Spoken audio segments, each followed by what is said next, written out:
Bien, buenos días, colegas. Mi nombre es Lindsay Mutua Palomino, médico psiquiatra. Trabajo actualmente en el Centro de Salud Mental Comunitario El Agustino, de Islima Este. Soy médico auditor y también soy médico ocupacional. En esta oportunidad les voy a presentar el proceso de conformación de los equipos EDAPS y planificación del cuidado y autocuidado de la salud mental. Bien, comencemos. ¿Qué son los equipos de acompañamiento psicosocial para el personal de la salud, EDAPS? Pues es el equipo de profesionales de la salud de la institución prestadora de servicios de salud o unidades de gestión de las instituciones prestadoras de servicios de salud designado por la jefatura o dirección correspondiente para que se encargue de gestionar, implementar y monitorizar el cumplimiento de las disposiciones de la presente ley. Esto está dispuesto en la Resolución Ministerial 180 del 6 de abril del 2020. En esta guía nos dan las pautas que todo profesional integrante del equipo EDAPS deba realizar en todo el proceso desde la conformación y acción de acuerdo a los detalles que les iré a mencionar. ¿Qué debemos considerar para la organización del EDAPS para el cuidado de la salud mental del personal de salud? A nivel nacional, tenemos que la Dirección General de Intervenciones Estratégicas en Salud Pública, y esta a su vez a través de la Dirección de Salud Mental en el Ministerio de Salud, será la responsable de la conducción, difusión, asistencia técnica, coordinación, monitoreo y supervisión, así como también de evaluación de la presente guía. A nivel regional, cada IPRES, IRESA, GERESA o los que hagan sus veces en otras instituciones del Estado y del sector privado serán los responsables de la difusión, socialización, monitoreo y supervisión de la presente guía. A nivel local, en la IPRES, en el hospital o establecimiento de salud, se conformará el equipo EDAPS, con el personal de salud centrado en las necesidades del personal de salud. Yo enfatizo la atención de los riesgos psicosociales del personal de salud. Para ello, debe haber una designación formal, es decir, que en cada hospital o IPRES que atienda casos COVID, se debe aprobar una resolución directoral en la que indique quiénes son los profesionales del equipo EDAPS. Esto es importante porque cada IPRES tiene su área de emergencia y ahí está el personal objetivo al que debemos dirigirnos. Puede haber otras áreas con nombres como COVID-1, COVID-2, etc. Ahí hay profesionales de la salud que están enfrentando en primera línea esta batalla. Sabemos que cada establecimiento de salud cuenta con profesionales de la salud mental, no solo psicólogos, sino también médicos, psiquiatras, enfermeras, técnicos, o con profesionales también que laboran en las instituciones de hospitalización de salud mental, en los hospitales generales. Todo esto dentro del marco de la reforma de salud mental que está pidiendo el país. Sabemos que a nivel de establecimientos de salud, los trámites puedan demorar, ¿no? La parte administrativa funciona con el recurso mínimo necesario, por ello es necesario facilitar los medios o estrategias para presentarse como tal, como por ejemplo cartas de presentación, con la finalidad de superar estas barreras que en situaciones de emergencia pueden generar demora en las actuaciones. Siempre estar constante con la coordinadora, en constante comunicación. La coordinadora como responsable de la estrategia de la DILIS o IRESA, la coordinadora, me refiero a la coordinadora de salud mental, puede también acompañar durante todo este proceso, ¿no?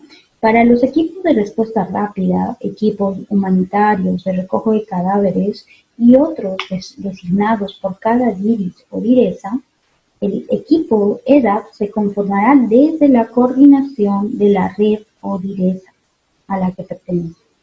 En otras entidades como eSalud, Fuerzas Armadas y sector privado, será lo que le corresponde dentro del ámbito de sus funciones.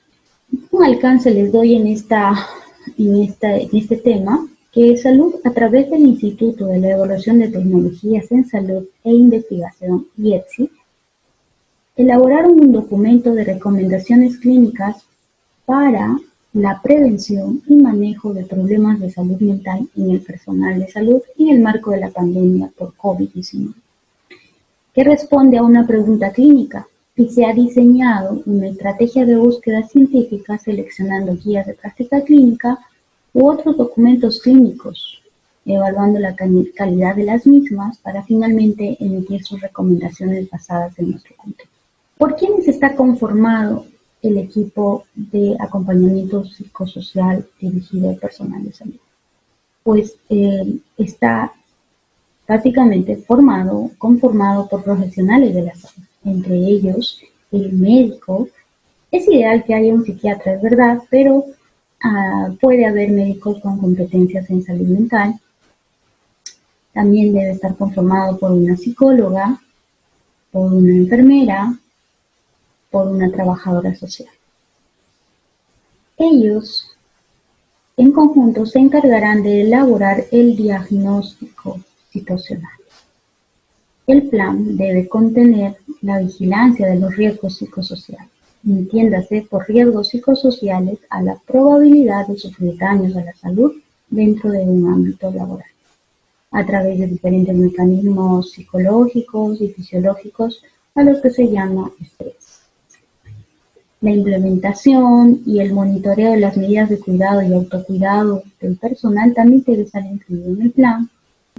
Todo ello debe contener la identificación, sobre todo de los problemas de salud mental, ¿no?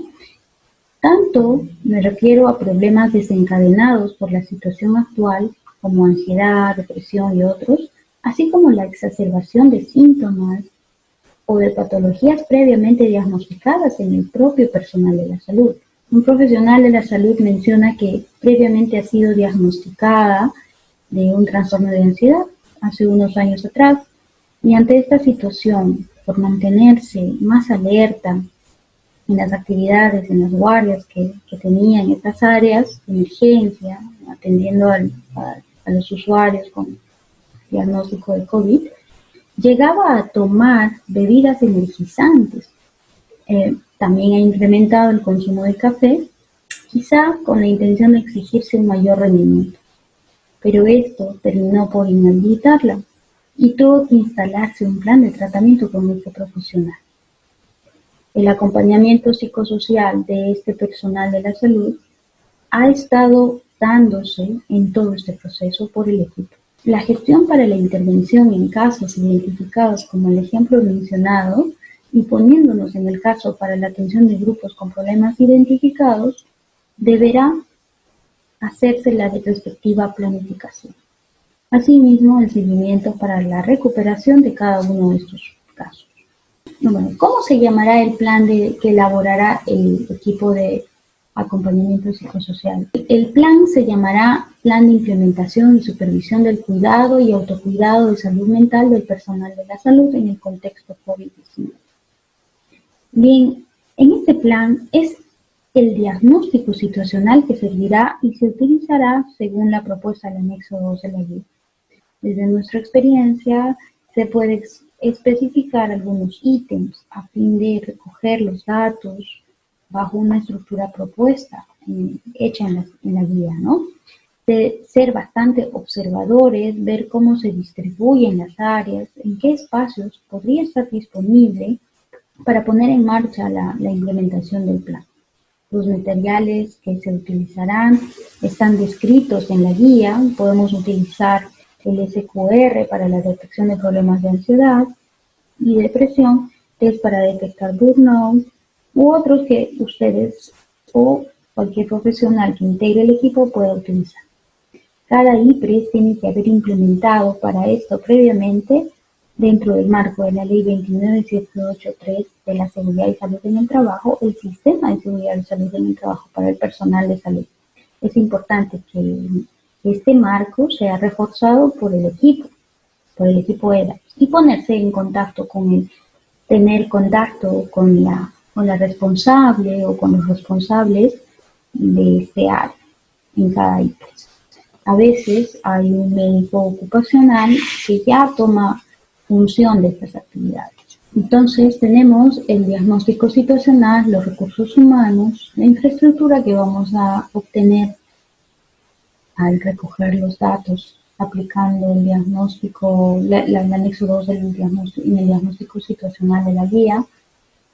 También vamos a tener los materiales ya dispuestos en la guía y vamos a poder continuar con el trabajo. Durante la elaboración del diagnóstico situacional en cada IPRES será diferente. Cada infraestructura es diferente, se debe ver los espacios, si hay habitaciones como para realizar las pausas activas, ambientes disponibles para las diferentes actividades que tengamos pensado, si tienen espacios para la alimentación o servicios higiénicos adecuados. Ser observadores es muy importante durante la elaboración del diagnóstico situacional. En la primera y la segunda parte de la ficha se recoge información de muchos factores de riesgo psicosociales en los cuales está sometido el personal de salud. Y lo vemos en cada establecimiento. Yo diría que la realidad es cruda, colegas, pero de hecho faltará bastante espacio para poder llenar esta información. Esta información es muy importante recogerla y plasmarla, sobre todo para trabajar en ella. En la ficha también recoge muchos datos acerca del tipo de contrato del personal, uso de movilidad para el transporte. Por ejemplo, los médicos son los que se transportan más en su movilidad propia, y eso ha salido a la luz a través del diagnóstico situacional. En cambio, las enfermeras y también los técnicos de enfermería son los que usan la movilidad urbana. Por ello, se trabaja sobre ello, haciendo o gestionando el transporte del personal, ¿no? El recojo para el transporte del personal, utilizando movilidades, para llegar a sus centros de trabajo. En algunas regiones, por ejemplo, han gestionado, han hecho convenios con las universidades, con institutos, para que dispongan su movilidad y poder hacer el transporte del personal de salud a través de rutas, horarios de recojo del personal en puntos establecidos. Es importante organizar, por eso ese dato es necesario recogerlo, ¿no? En la segunda parte del anexo también se recoge información, por ejemplo, sobre el tiempo destinado a la atención de la salud mental del personal. Sabemos que la ley y su reglamento sobre seguridad y salud en el trabajo indicaba establecer pautas activas, por mencionar un ejemplo, pero nosotros que elaboramos en el sector salud público y también yo diría privado, existe esta cultura de disponer o de que esté dispuesto, por último, hacer las pautas activas de manera obligatoria, o sucede como siempre, tu jefe te pide rendimiento y si no produces estarás sujeto a un descuento, a reevaluación de tu contrato. De verdad esto es un desafío para todos, ¿no? Empezando de uno mismo. Si yo no tengo esta cultura de poder disponer de mi tiempo para poder aplicarlo a la salud mental, entonces estas actividades no van a poder realizarse ni siquiera desde una disposición, ¿no? Por ello, cada uno de los datos es importante recogerlos, ya que todos ellos tienen que ver con el riesgo a la cual está expuesto el personal de salud. Y todo esto te dará una pauta para establecer los indicadores que van a servir para monitorizar durante la implementación del plan. En esta lámina expreso el proceso de la implementación del plan desde el primer paso, que es la constitución del equipo, integrado por médico, psicólogo, trabajadora social y enfermera. Dicho sea de paso, recordarles que el médico ideal que sea psiquiatra o un médico con un perfil o con competencias en salud mental, ¿no? El cual liderará el equipo. Luego se continúa con las entrevistas con las jefaturas, las coordinadores de las diferentes áreas, como por ejemplo el jefe de emergencia, jefe de la unidad de hospitalización, y de otras áreas que pudiera haber, ¿no? También las áreas propiamente dichas a través de de la administración, qué áreas nuevas se han implementado dentro de este contexto. Siempre se debe garantizar la gestión del equipo de protección personal para el equipo. La guía menciona esto en varios lugares. Es importante que el equipo tenga garantizado la gestión de su EPP, ¿no? A través de las diferentes áreas que proporcione la dotación de estos equipos. Durante la elaboración del diagnóstico situacional, viendo la infraestructura que nos rodea o que rodea al personal, al propio personal, podremos identificar quiénes son el personal objetivo a través de listas. Las listas son importantes obtenerlas para poder saber a quiénes nos vamos a dirigir y en qué áreas se encuentran, ¿no? Y si estas tienen algún espacio de su infraestructura que pueda servirnos para poder elaborar nuestras estrategias de prevención del cuidado y el autocuidado de la salud mental. Luego de esto se debe elaborar las listas del personal objetivo, siempre y cuando sea desde la parte administrativa, que es quien es o quienes son los que nos van a facilitar estos datos. Y en este proceso es importante ser accesible, ¿no? Abierto a todas las situaciones que se nos pueda dar. Yo diría más bien curiosos para actuar.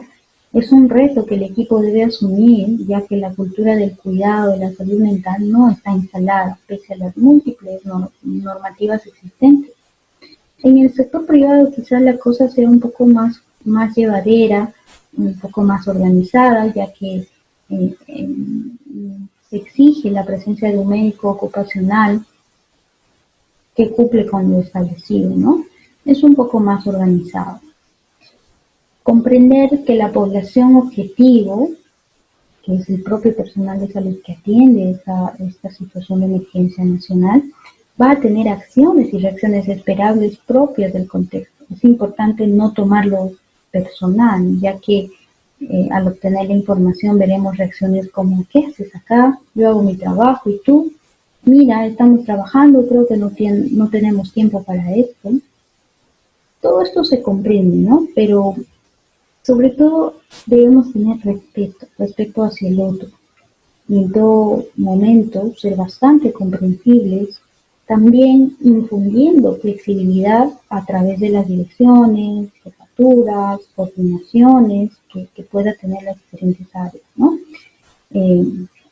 Todos ellos están a cargo también de ellos, o sea, el mismo personal que atiende también es el mismo personal que dirige. Por lo tanto, el ser comprensibles con ellos, ser flexibles también con ellos y esperar que nos den algún dato que pueda hacer que nosotros obtengamos la información a través de la delegación de alguna función o de algún responsable por este coordinador o por este jefe, ¿no? Por ejemplo, nos daban información de parte de las enfermeras, ¿no? El jefe no podía y el jefe contaba con la enfermera y nos decía, cuenten con ella para toda información, y fue ella, personal de enfermería, la que nos daba toda la información, y eso es importante, ¿no? Saber pedir esa información, no vamos a ir como robots amenazantes, ¿no? Para poder obtener esa información. La misión del equipo entonces estará dirigido a ellos, sobre todo, insisto, en las jefaturas, coordinadores, líderes de equipos, para promover las reacciones y acciones positivas en el personal que atiende, ¿no? Y también en los coordinadores propiamente dicho, para una adecuada organización del trabajo, con el fin de facilitar el desempeño de las labores de los trabajadores. Se tiene que infundir información acorde a las condiciones de trabajo, como garantizar la dotación de EPPs de manera continua durante todo el proceso para que el propio personal pueda laborar tranquilamente. Y finalmente es misión hacer llegar el mensaje con la elaboración de nuestros propios materiales, ¿no? Para ello debemos ser creativos, innovadores, quizá algo atrevidos de repente, todo con el fin de que sea para mejorar la resiliencia del personal, ¿no? Todo este material elaborado tiene que ser bastante sencillo para poder hacer llegar el mensaje, ¿no? Que es instalar una cultura de prevención de salud mental. ¿Cómo se desarrollará finalmente este plan? ¿Cómo se plasmará en blanco y negro? Bueno, para poder plasmarlo se usa una estructura definitiva. Revisando las normativas vigentes emitidas por el MINSA, existe una normativa como la Directiva Administrativa 271 para la formulación de planes de contingencia de las entidades e instituciones del sector salud, donde contiene todos los elementos necesarios para poder mencionar. Ahí podamos describir todo lo mencionado, respetando la estructura, ¿no? Entonces, el cuidado de la salud mental tiene que ver con el bienestar del personal a través de la identificación de los riesgos psicosociales. Si elegimos o hay opción de realizar actividades presenciales, debemos tener en cuenta que esto tiene que ser con una frecuencia de una vez a la semana con un grupo de 10 personas máximo, con el distanciamiento psicosocial y hacer el plan de intervención por el equipo. El cuidado de la salud mental va de acuerdo al plan y el autocuidado debe promocionarse en el personal de salud con la intervención de los profesionales especializados en el tema, de acuerdo al plan, ¿no? Para el seguimiento es importante incluir indicadores. Los indicadores del seguimiento que va a tener el plan tienen que haberse planteado desde el recojo de la información, ¿no? Que son los riesgos psicosociales los que estaban más presentes, ¿no?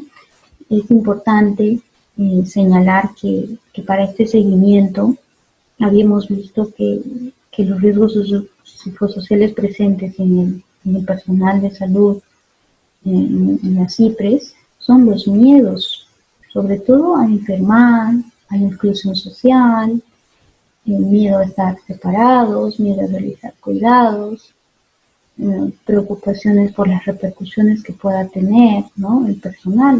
Ejemplos de esos hay varios.